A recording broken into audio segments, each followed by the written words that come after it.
What if we filled the Grand Canyon with popcorn? What if we filled the Grand Canyon with popcorn? It would be the world's most audacious snack, and a harsh reminder that sometimes what stays in the bar ought to stay in the bar.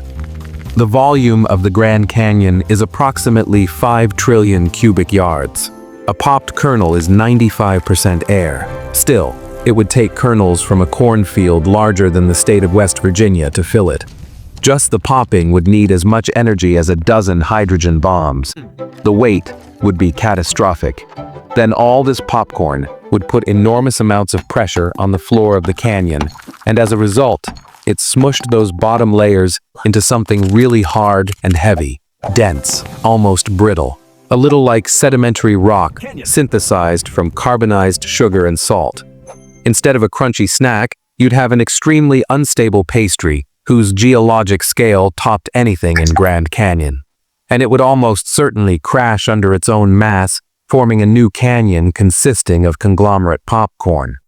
The upside is, it would put an end to the global butter shortage, and by that, I mean it would require all of it.